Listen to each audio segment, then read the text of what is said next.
हम बच्चे थे तो हम तो कुछ और कर रहे थे। लेकिन अब समझ आया कि गर्मियों की छुट्टियों में कुछ और करना चाहिए। आज जो है ये गोल्डन पीरियड है, ऐसी स्किल करा दे कि वो हमारे स्कूल में नहीं पढ़ाई जा रही। डिजिटल मार्केटिंग करा दे उसको, क्लाउड कंप्यूटिंग करा दे उसको, जो है आर्टिफिशियल इंटेलिजेंस करा दे। ये यूरोपियन कंट्रीज देखो, वो बच्चों को ये नहीं करने देते कि एजुकेशन के टास्क देते हैं एक बच्चे को, इतना A4 साइज का पेपर पकड़ा देते हैं, उसमें कहते हैं कि मशरे तेलुगु में यहाँ से यहाँ तक लिखना है, फिजिक्स में यहाँ से यहाँ तक लिखना है। सिर्फ गर्मियों की छुट्टियों में स्टूडेंट्स को क्या करना चाहिए? देखो, जब हम बच्चे थे तो हम तो कुछ और कर रहे थे। लेकिन अब समझ आया कि गर्मियों की छुट्टियों में कुछ और करना चाहिए। मतलब कि ये गर्मियों की छुट्टी जो है ये बेसिकली लोगों के साथ, बच्चों के साथ जो है ये गोल्डन पीरियड है। मतलब कि जिस तरह मैंने हमेशा कहा है कि पाकिस्तानी एजुकेशन सिस्टम में तो कुछ भी नहीं है, ये तो सिर्फ एक रट्टा सिस्टम है, नंबर की रेस है, और हम सारे जो है इस रेस में लगे हुए हैं। तो हमें चाहिए कि हम अपने बच्चों को इस स्पेशली इस गर्मियों की छुट्टियों में जो है उसको किसी स्किल पर लगा, मतलब कि उसको किसी ऐसी स्किल करा दे कि वो हमारे स्कूल में नहीं पढ़ाई जा रही। जिस तरह किसी डिजिटल मार्केटिंग करा दे उसको, क्लाउड कंप्यूटिंग करा दे उसको, जो है आर्टिफिशियल इंटेलिजेंस करा दे, ग्राफिक डिजाइनिंग, बहुत सारे कोर्सेज है। अब हार्ड कोर्सेज भी है, सॉफ्ट कोर्सेज भी है। उसको किसी ऐसी स्किल दो कि वो बाद में जो है, जो 2-3 महीने में जो है वो स्किल में इतना तगड़ा बन जाएगा ना, वो उसका एक्सपर्ट बन जाएगा।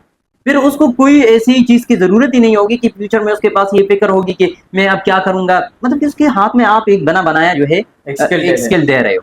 तो हमें चाहिए कि हम अपने बच्चों को एक स्किल पर लगा दें। ये नहीं कि हमको उसको, जिस तरह ये यूरोपियन कंट्रीज देखे ना, जितनी ये डेवलप कंट्रीज है, उसको उठा के देखे वहां पर जब वेकेशन होते हैं, चाहे वो विंटर वेकेशन है, समर वेकेशन, वहां पर तो ज्यादातर विंटर वेकेशन होती है, तो वो बच्चों को ये नहीं करने देते कि बच्चों को जो है वो वेकेशन के टास्क देते हैं। और ये स्पेशली जब हमारे पाकिस्तानी कल्चर, एजुकेशन कल्चर में जो है एक बच्चे को इतना A4 साइज का पेपर पकड़ा देते हैं, उसमें कहते हैं कि मशरे तेलुगु में यहाँ से यहाँ तक लिखना है, फिजिक्स में यहाँ से यहाँ तक लिखना है। सिर्फ एक लिखाई, बच्चों को सिर्फ वो मसरूफ कर रहा है, मसरूफ भी नहीं कर रहा है, वो वेस्ट कर रहा है उसका टाइम। तो हमें चाहिए कि ये जो गोल्डन पीरियड है, स्पेशली उसके वालिदैन को ये करना चाहिए कि उसको किसी कोर्स में एनरोल करे, ऐसे कोर्स में जो उसके पास जो है कोई स्किल आ जाए, उसको फायदा दे। और मैं गारंटी देता हूँ कि ये 2-3 महीने का स्किल जो है, ये स्किल का कोर्स जो है, ये उसकी जो 15-16 साल की एजुकेशन है उससे ज्यादा बेनिफिशियल होगी।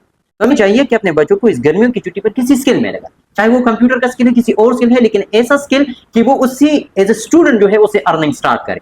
मैं आपको गारंटी देता हूँ एज ए स्टूडेंट वो जो है फाइनेंशियली बहुत सपोर्टिव होगा, और बाद में जब वो अपना करियर शुरू करेगा ना, फिर भी जो है वो इतना जो है, मतलब कि उसका फिर एक बना बनाया बिजनेस होगा, फिर उसको काम करने की कोई जरूरत नहीं है। लेकिन अगर हमने उसको जो ये 2-3 महीने की गर्मियों की छुट्टी है उसको जो है प्रॉपरली चैनल कर, अगर उसको चैनल किया तो उसकी सारी लाइफ तो हमने चैनल किया।